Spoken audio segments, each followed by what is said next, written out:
Queridos hermanos y hermanas, el pasaje del Evangelio que acabamos de escuchar nos presenta a Jesús que, en diálogo con sus discípulos, les dice: amen a sus enemigos. Sus palabras, que suenan como un mandato, deben haber desconcertado a los discípulos, ya que en Israel la convivencia comunitaria y social era regulada por la llamada regla de oro, que la cita también Jesús. Hagan por los demás lo que quieren que los demás hagan por ustedes. Lo que Jesús ahora pide supera con mucho esa norma.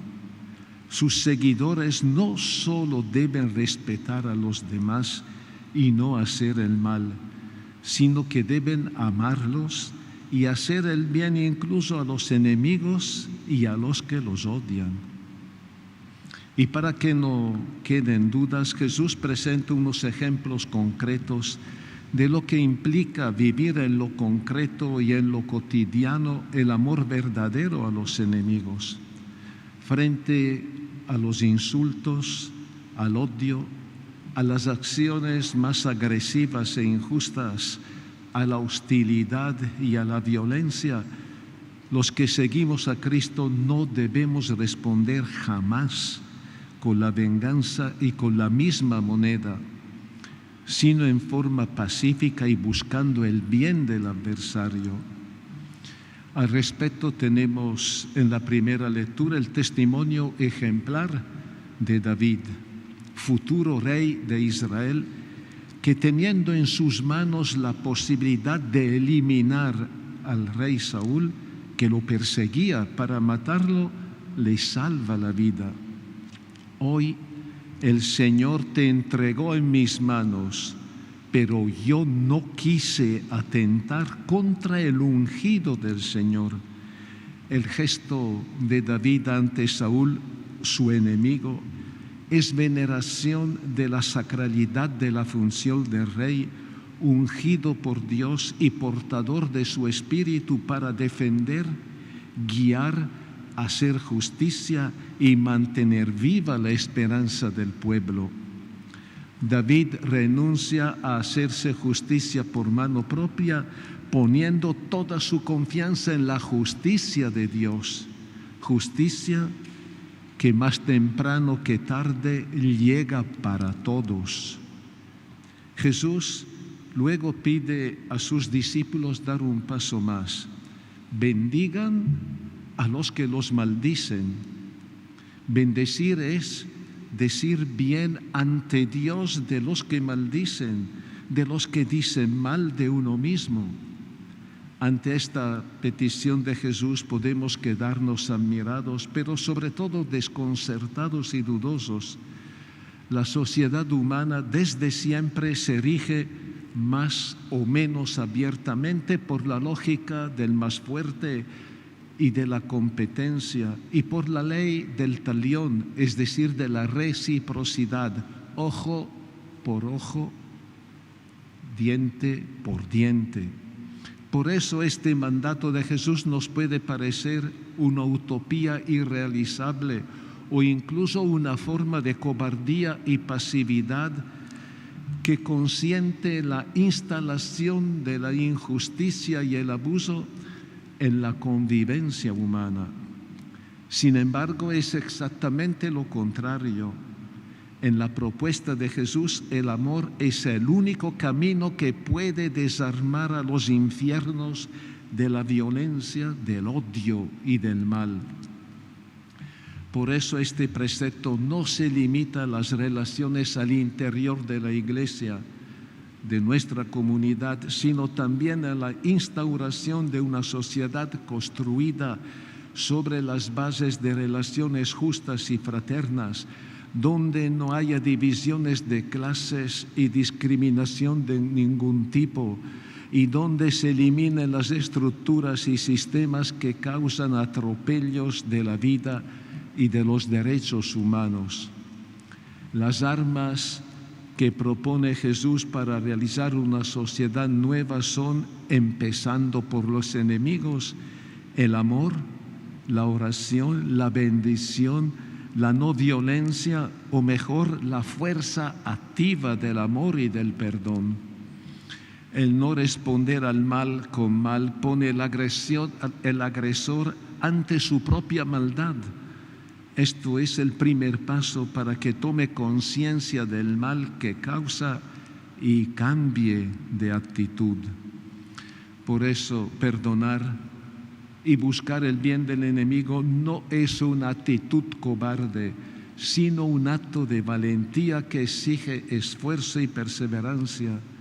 Solo un amor que genera vida y nuevas relaciones de justicia, solidaridad y fraternidad puede romper la espiral de la violencia, del abuso y de la injusticia en la convivencia humana.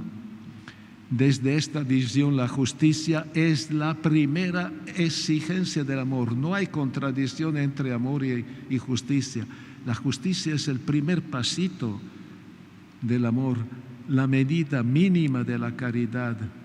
Una justicia que se deba a la verdad y a la equidad, una justicia libre de toda clase de venganzas, presiones e intereses sociales e ideológicos.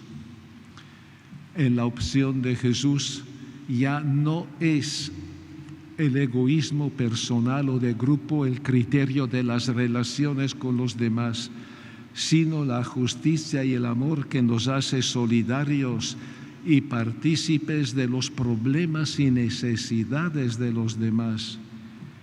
Quien ama hace justicia y el justo sabe amar.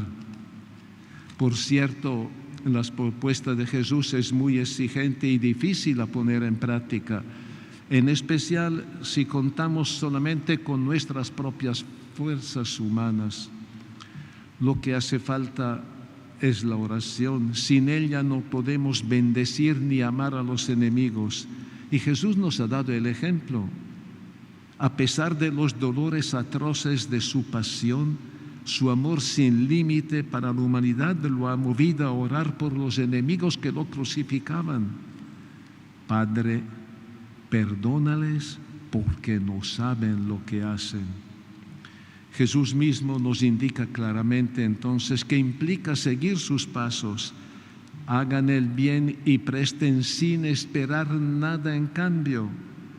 Si aman a los que aman, si hacen el bien a los que lo hacen a ustedes, y si prestan a aquellos que quieren esperar recibir, ¿qué gracia tiene?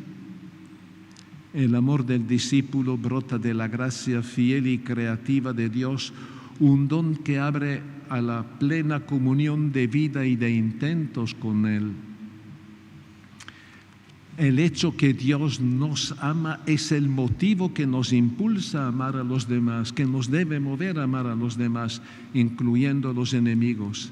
Entonces, la recompensa de ustedes será grande y serán hijos del Altísimo.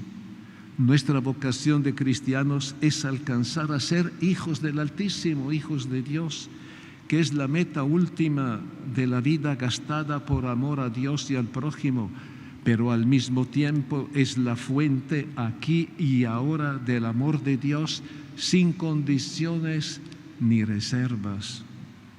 Jesús continúa en su enseñanza para que nosotros podamos entenderla en todo su alcance. Sean misericordiosos como el Padre de ustedes es misericordioso. Misericordia es el amor de Dios que siente como Padre por la desdicha de nosotros, sus hijos. El amor sin límites que define su ser y su manera de actuar en relación a nosotros, sus criaturas. Es un amor de misericordia que nos tiene Él a nosotros. Y este amor de misericordia es el que nos hace ser solidarios y acercarnos a los demás. Jesús termina su instrucción con 3 breves exhortaciones como expresión del actuar de todo cristiano. no juzguen, no juzguen y no serán juzgados, no condenen y no serán condenados, perdonen y serán perdonados. Este amor misericordioso nos ayuda a no caer en la tentación tan común a nivel personal, en las redes y en los medios de comunicación, de criticar, juzgar y condenar a los demás. Esta manera de actuar es propia de una postura de superioridad y endiosamiento sobre los demás. Es ponerse en el lugar de Dios, el único que puede juzgar, porque conoce las intenciones y lo más profundo de las personas. A nosotros nos cabe sincerarnos y reconocer que somos pecadores, necesitados del amor del Padre, que es bueno con todo, también con los ingratos y los malos. Es lo que Jesús nos ha enseñado en el Padre Nuestro: perdona nuestras ofensas como también nosotros perdonamos a los que nos ofenden. Ser misericordiosos con el prójimo nos atrae la misericordia de Dios, que alcanza su plenitud en Cristo. Misericordia que lleva al amor incondicional, la ternura, la benignidad, la acogida y la solidaridad hacia los demás, en particular hacia los más necesitados, los pobres y descartados de la sociedad, pero también hacia los que nos ofenden, comprometiendo nuestra propia vida en bien de ellos a ejemplo de Cristo. La generosidad, la bondad y la compasión hacia los demás tiene que ser lo que nos identifica como cristianos. Esto es lo que debería identificarnos, el hecho de cómo amamos y perdonamos a los demás. La enseñanza de Jesús hoy nos pide comprometernos en recrear una humanidad nueva, justa y en paz, con la fuerza activa del amor verdadero. Pidamos al Señor bondadoso y compasivo, lento para enojarse y de gran misericordia, como dice el Salmo, que nos conceda el don de la fortaleza y perseverancia para que podamos llevar adelante la misión que Él nos ha confiado. Amén.